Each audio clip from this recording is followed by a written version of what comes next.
Di video kali ini saya akan membagikan 12 plugin Figma yang bisa bikin kerja kamu lebih cepat. Namun sebelumnya, intro dulu.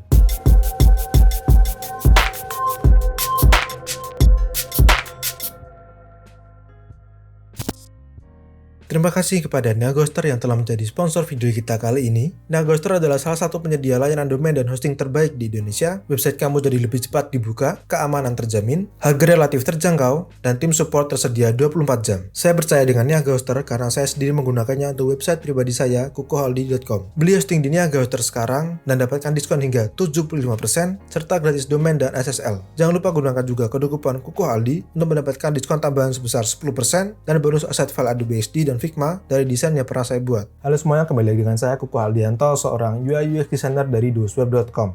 Kalau dulu saya pernah membahas tentang plugin-plugin di Adobe XD, sudah pernah saya bahas videonya di atas ini. Dan sekarang saya akan membagikan 12 plugin Figma yang bisa kita gunakan untuk mempercepat pekerjaan kita. Dari 12 plugin ini memang beberapa sering saya gunakan, namun ada juga beberapa yang jarang saya gunakan tapi saya rekomendasikan, siapa tahu ini bermanfaat untuk workflow kalian. Plugin ini bukan dibuat oleh tim Figma sendiri, tapi dibuat oleh third party atau orang lain yang mau menyumbangkan fitur baru atau fitur yang belum dipunyai oleh Figma. Sehingga fitur di Figma ini bisa berkembang sesuai dengan kebutuhan kita. Bahkan kita bisa membuat plugin kita sendiri, lalu kita upload di Figma dan bisa digunakan oleh banyak orang. Seperti itu. Oke, langsung saja kita ke Figma. Di sini adalah Figma. Teman-teman yang sudah kesini pasti sudah pernah menggunakan Figma ya. Tapi untuk teman-teman yang belum pernah menggunakan Figma, sudah pernah saya buatkan tutorial lengkapnya di video atas ini. Oke. Sekarang saya akan menjelaskan bagaimana cara installnya dulu. Soalnya saya sering juga dapat DM atau komen di YouTube untuk menanyakan bagaimana cara install plugin di Figma itu ya. Oke, untuk menginstal kita pergi ke homepage-nya Figma di sini. Seperti ini kan tampilannya, dari send, search dan lain-lain. Kita pergi ke bagian community. Nah, di sini kita klik di bagian plugins di sini. Nanti akan keluar list plugin yang sedang tren saat ini, yang paling banyak digunakan seperti ini. Nah, untuk menginstal, klik saja di sini install. Oke, nanti cepat installnya, cuma 2 detik biasanya, langsung ada tulisannya install seperti ini. Nah, kalau kalian pengen search pluginnya, kalian cari saja di sini, misalkan map maker ini. Nah, di sini akan keluar. Lalu kalian install saja di sini, nanti sudah bisa kalian gunakan di artboard Figma seperti itu. Langsung saja kita mulai ke list plugin Figma-nya. Yang pertama adalah Lorem Ipsum. Ini pasti sudah sangat terkenal ya di kalangan para desainer. Memang sebenarnya kalau untuk desain UI yang sudah final itu tidak direkomendasikan menggunakan kata-kata Lorem Ipsum ini di desain kita. Tapi kalau kita pengen cepat di stage-stage awal mendesain UI, kita bisa gunakan Lorem Ipsum ini sebagai pengisi teks. Jadi kita bisa pikirkan kontennya itu nanti, konten yang fix ya. Itu nanti kita bisa menggunakan Lorem Ipsum ini untuk pengisi teksnya. Nah, bagaimana cara menggunakannya? Kita klik teks di sini, kita buat teks saja, drag seperti ini. Kita buat random saja. Lalu setelah itu kita klik kanan akan keluar di sini plugins. Plugins ini akan keluar semua plugin yang sudah kita install. Kita cari Lorem Ipsum. Oke, di sini. Nah, di sini ada beberapa pilihan. Ada mulai dari Lorem Ipsum atau enggak, atau bisa di kata-kata di tengah. Kalau ini kita nge-close plugin ini setelah kita generate, lalu kita bisa generate mau berapa kalimat, ya kan, berapa kata, berapa paragraf bahkan. Tapi kalau saya biasanya pilih auto generate ini. Auto generate ini akan dia generate sesuai dengan tinggi teks ini. Saya klik auto generate. Nah, dia langsung mengisi kotak teks ini. Oke, seperti itu. Simple ya. Kita lanjut ke plugin yang kedua. Di sini ada content reel. Content reel di sini fungsinya untuk mengisi konten random, tapi bukan Lorem Ipsum. Jadi benar-benar nama orang, bukan orang sebenarnya, tapi nama orang tapi random seperti itu. Jadi misalkan kita pengen di sini ada list nama orang, lalu kita pengen menggantinya dengan nama orang yang beneran, kita kan biasanya kesulitan untuk memikirkan nama orangnya. Ini nama yang bagus apa ya, kita kan malah membutuhkan banyak waktu. Daripada kita membuang waktu untuk membuat nama yang random, kita menggunakan content reel ini saja. Cara menggunakannya adalah kita select saja teks yang akan kita ganti, lalu klik kanan, plugins, kita ke content reel sini. Nunggu sebentar, dia masih ngeload. Nah, di content reel ini tidak cuma ada nama, tapi bisa lorem ipsum juga. Tapi kalau lorem ipsum saya menggunakan tadi karena lebih cepat. Ada date juga, tanggal, ada alamat, lalu ada phone number, ada uang juga di sini, dan avatar seperti itu. Tapi yang sering saya gunakan di sini adalah full name seperti ini. Kita klik saja. Nah, dia di sini akan langsung berganti dengan nama full name secara random seperti itu. Oke, seperti itu cara penggunaannya. Kita close dulu. Plugin lain yang mempunyai fungsi yang mirip adalah random name generator. Cara penggunanya sama. Klik kanan, lalu plugins, random name generator sini. Oke. Di sini ada pilihannya lebih detail. Kita mau pilih male, cowok, cewek atau keduanya. Kita bisa pilih full name, first name atau last name. Kita pilih female ya coba. Nah, di sini langsung berganti dengan nama-nama random seperti itu. Jadi ini sangat berguna kalau kalian pengen menggunakan nama list nama, jadi kita tidak perlu memikirkan namanya, ya kan, lebih cepat seperti ini. Lalu untuk plugin yang ketiga, di sini ada autoflow. Autoflow ini biasanya digunakan untuk membuat sitemap atau flowchart seperti itu. Jadi dari screen ini dia harusnya ke screen mana lagi, terus dari screen ini dia kemana lagi, seperti itu. Untuk menggunakannya kita klik dulu frame-nya, lalu klik kanan, plugins, autoflow, kita cari autoflow. Nah, di sini. Kalau dia sudah keluar seperti ini, cara menggunakannya adalah kita klik frame ini, lalu kita pencet tombol shift. Sambil pencet tombol shift kita klik frame yang lain. Nah, dia akan otomatis membuat panah seperti ini. Coba kita lagi dari frame ini ke frame bawahnya. Sambil pencet tombol shift ya, tetap klik frame 3. Nah, dia akan membuat panah otomatis seperti ini. Panahnya ini bisa kalian ganti juga warnanya, stroke-nya, ketebalannya seperti ini di sini. Oke, kalau sudah kalian close saja. Seperti itu. Di sini juga bisa kalian ubah masih seperti ini warnanya. Nah, seperti ini. Oke, seperti itu. Oke. Kita lanjut ke plugin yang keempat. Di sini ada color filter. Color filter ini saya gunakan biasanya untuk mengubah gambar-gambar ke grayscale. Nah, sebenarnya sudah ada fitur di Figma untuk membuat grayscale, yaitu caranya adalah klik di sini gambarnya, lalu kita klik image dan saturasinya kita mentok kiri. Nah, masalahnya kalau kita pengen membuat beberapa gambar sekaligus grayscale, itu kita harus membuatnya satu persatu. Itu kan akan membutuhkan waktu yang lama. Dengan plugin ini kita bisa membuat beberapa gambar sekaligus menjadi grayscale. Caranya kita select saja semuanya, lalu kita klik kanan, kita klik plugin, color filters. Kita klik grayscale di sini. Nah, dia akan otomatis membuat semua gambar yang terselect menjadi grayscale.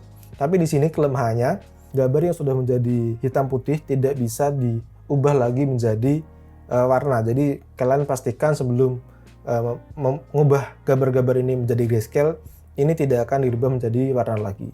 Kalau kalian belum pasti ini mau dirubah menjadi warna lagi atau tidak, kalian sebaiknya menggunakan fitur yang dari Figma tadi, menggunakan image saturasi. Oke, kita lanjut ke plugin yang kelima, isometric. Nah, di sini adalah fungsinya membuat sebuah bidang 2 dimensi menjadi seakan-akan 3 dimensi atau isometric. Caranya adalah kita siapkan sebuah bidangnya, artboard seperti ini. Lalu kita klik kanan saja, kita klik plugins, isometric. Nah, lalu kita pilih salah satu, misalkan top left. Nah, seperti ini. Kita coba yang lain. Plugins, right. Nah, seperti ini. Jadi cuma ada 4 pilihan ya tadi. Left, top right, dan right seperti itu. Oke, coba saya open isometric. Di sini akan ada apa? Ya sama pilihannya. Tapi di sini ada lebih previewnya, ada previewnya seperti ini. Oke, bisa kalian coba sendiri nanti. Kita lanjut ke plugin yang ke-6. Di sini ada rename it. Saya biasanya menggunakan rename it ini untuk saat saya membuat carousel atau slider untuk post Instagram saya. Jadi biasanya kan namanya itu misalkan YouTube 123. Di sini frame-nya itu masih nama frame-nya itu masih frame 4, frame 5, frame 6, ya kan? Tapi kalau kita pengen mengubah satu persatu itu kan kelamaan. Kita harus klik 2 kali di sini, klik 2 kali di sini, lalu kita rename, kita klik lagi di sini, lalu kita rename. Itu akan membutuhkan waktu yang lama. Nah, di sini kita bisa mengubah sekaligus beberapa frame menggunakan plugin rename it. Kita select semuanya. Klik kanan, plugin, rename it, rename selected layers. Seperti ini. Lalu misalkan kita ganti ini menjadi nanti YouTube 123 gitu ya. Jadi YouTube, lalu kita kasih strip biar ada pembatasnya. Lalu 123 itu adalah urutan. Jadi kita menggunakan sequence di sini, ascending, ya kan? Bisa kalian menggunakan layer name, layer width, layer height dan lain-lain. Tapi untuk kali ini saya akan menggunakan number sequence ascending saja. Oke, saya klik. Lalu kita klik rename. Nah, di sini dia akan otomatis menjadi YouTube 1, YouTube 2, dan YouTube 3. Jadi kita bisa mengubah beberapa nama frame dengan cepat. Kita lanjut ke plugin yang ke-7. Di sini ada split shape. Ini adalah plugin kesukaan saya, favorit saya karena memang sering saya gunakan. Kita bisa memotong satu shape ini menjadi beberapa bagian, tapi bagiannya itu sama besar, rata gitu ya. Misalkan kita coba saja, kita klik shape-nya ini, lalu misalkan kita mau bagi menjadi 3, kita klik kanan, plugins, lalu kita ke split shape. Nah, di sini kita bagi menjadi 3 bagian, 3 kolom, nanti bisa menjadi row juga, 3 kolom, 1 row, row itu kan baris ya, berarti nanti akan jadinya seperti ini, 1, 2, 3, 3 kolom, 1 row. Gutter itu adalah jarak antar kolom, kan? Nah, ini kita coba saja split. Nah, jadinya seperti ini. Untuk row juga bisa, coba kita seperti ini. Kita klik kanan, plugin, lalu kita ke split shape. Kita coba kolomnya 1 saja, tapi row-nya 3. Gutternya 24, coba kita split. Nah, jadinya seperti ini. Jadi bisa memotong satu objek menjadi beberapa bagian dengan porsi yang sama. Seperti itu. Oke, kita lanjut ke plugin yang ke-8. Di sini ada Find and Replace. Find and Replace ini fungsinya mirip seperti di Microsoft Word. Kalian pasti pernah menggunakannya, yaitu adalah mengganti beberapa kata atau semua kata secara langsung sekaligus. Misalkan kita mau mengganti menu email ini di semua halaman, kalau cuma 1 sih nggak masalah ya. Tapi misalkan halaman ini ada 10 dan kita mau mengganti semuanya itu kan membutuhkan waktu yang cukup lama. Nah, kita bisa menggunakan Find and Replace ini. Kita klik kanan, plugins, lalu Find and Replace. Oke. Kita cari teks email. Nah, di sini kita ganti menjadi kontak misalnya. Nah, kita bisa replace satu persatu menggunakan ini, atau kita bisa langsung replace semuanya menggunakan tombol replace all. Nah, seperti ini. Semuanya akan langsung terganti secara otomatis. Oke, mudah ya kalau ini ya. Kita lanjut ke plugin yang ke-9. Di sini ada Map Maker. Nah, biasanya kalau kita membuat halaman kontak yang paling sering ya, itu kan kita harus membutuhkan peta. Daripada kita membuka Google Map, lalu kita screenshot, lalu kita masukkan ke sini, itu kan membutuhkan waktu yang lama juga. Kita bisa menggunakan plugin Map Maker ini. Kita klik kanan, kita plugin, lalu ke Map Maker. Nah, di sini misalkan kita ketikkan Yogyakarta. Bisa kita pilih tipenya, mau roadmap, satelit, kita balik ke roadmap saja, lalu zoom levelnya bisa kita atur juga seperti ini. Nah, favorit saya di sini adalah kita bisa menggunakan style dari Mapbox. Kita klik di sini Mapbox, ya kan? Kita klik Yogyakarta, lalu kita bisa pilih temanya kita menggunakan light misalnya. Nah, seperti ini. Jadi yang label-label tadi tidak terlihat, cuma ada petanya saja seperti ini. Bisa kita ganti lagi temanya, misalkan menjadi Mapbox Dark. Nah, jadi seperti ini. Oke, coba kita kembali ke yang light, lalu kita make map. Nah, seperti ini sudah jadi. Tinggal kalian pasang di desain kalian. Semudah itu. Oke, kita lanjut ke plugin yang ke-10. Di sini ada Nisa Text Splitter. Fungsinya apa?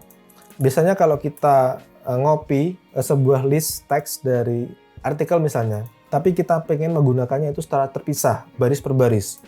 Daripada kita menggunakan cara yang manual seperti ini, misalkan kita mau pisahkan per barisnya, kita harus duplicate keduanya, lalu kita hapus per baris seperti ini. Nah, ini kan membutuhkan waktu yang lama, ya kan? Kita bisa menggunakan plugin Nisa Text Splitter ini untuk membagi satu list ini menjadi beberapa teks area seperti itu. Oke, kita klik kanan di sini, kita ke plugin, kita akan Nisa Text Splitter. Yang pilih yang ini saja. Nah, di sini ada beberapa pilihan, kita bisa langsung split, kita bisa join juga, jadi ada yang beberapa baris menjadi satu teks area, bisa kita short dan lain-lain. Seperti ini. Bisa kita pisahkan per kata bahkan seperti ini. Ya kan? Untuk sekarang kita coba yang kita split per baris. Kita klik split. Nah, ini sudah menjadi beberapa teks area, kan? Misalkan kita beri space 24 pixel, nah seperti ini. Ini sudah menjadi satu persatu baris. Sangat mudah dan sangat cepat. Kita lanjut ke plugin yang ke-11. Di sini ada spell checker. Seperti namanya, dia berfungsi untuk mengecek kata yang salah ketik, tapi sekaligus juga mengganti kata tersebut. Nah, di sini saya gunakan judulnya. Kalau kalian notice di sini salah, saya nuliskan checker harusnya CK, ya kan? Kita klik saja, sini klik kanan, lalu kita ke plugins, kita ke spell checker. Nah, akan keluar seperti ini. Yang salah itu adalah ini spell checker, kita klik saja, lalu akan keluar kata yang benar. Kita pilih yang ini, nah dia kan otomatis terganti. Seperti itu. Kalau di Chrome kita bisa menggunakan plugin seperti Grammarly, tapi sayangnya Grammarly itu tidak ada di Figma belum ada, jadi kita bisa menggunakan plugin spell checker ini. Oke. Kita lanjut ke plugin yang terakhir dan 12 adalah Smooth Shadow. Salah satu kesalahan para desainer yang baru adalah biasanya mereka menggunakan shadow yang terlalu tebal. Nah, dengan Smooth Shadow ini bisa membantu kita membuat shadow yang lebih bagus dan lebih halus. Caranya adalah kita klik saja shape-nya di sini, klik kanan, lalu kita klik plugins, ini kita cari Smooth Shadow. Nah, di sini. Nah, ini sudah bisa kita lihat shadow-nya sudah sangat bagus, ya kan? Warnanya bisa kita rubah. Saya di sini warna hijau tua. Nah, seperti ini. Bisa kita rubah-rubah seperti ini. Nah, bisa kita setting semuanya di sini sesuai dengan kebutuhan kalian. Kalau sudah, bisa kalian klik apply shadow. Nah, yang terjadi adalah dia akan otomatis membuat beberapa shadow di sini, beberapa layer shadow untuk membuat shadow di sini terlihat halus seperti ini. Oke, jadi itu adalah 12 plugin Figma yang bisa membuat pekerjaan kalian lebih cepat. Sebenarnya ada plugin-plugin lain yang bagus juga, tapi saya tidak merekomendasikan kalian menggunakannya. Misalkan seperti UI Faces, itu adalah plugin untuk mengganti avatar orang secara otomatis. Kenapa saya nggak merekomendasikannya? Karena Saya rasa sebagai UI designer kita juga harus bisa berpikir dan bisa memilah-milah mood avatar mana yang sesuai dengan konteks desain kita. Jadi kita tidak seharusnya menggunakan foto random untuk mengisi desain kita. Kita harus menyesuaikan moodnya, kita harus menyesuaikan konteksnya dengan konten di desain kita. Seperti itu. Itu dulu video Figma kali ini. Jika kalian rasa video ini bermanfaat, silahkan screenshot atau foto video ini, lalu kalian share di story Instagram, dan tag atau mention Instagram saya @kukohaldi. Nanti akan saya restory. Dengan begini saya akan tahu kalau video yang saya buat ini benar-benar bermanfaat bagi teman-teman semua. Hal ini juga bisa menjadi bahan bakar saya untuk membuat konten-konten berikutnya. Itu dulu video kali ini. Tetap sehat, tetap di rumah, dan pesan saya adalah desain dulu aja. Nanti juga bisa. Saya Kuko Aldianto, pamit.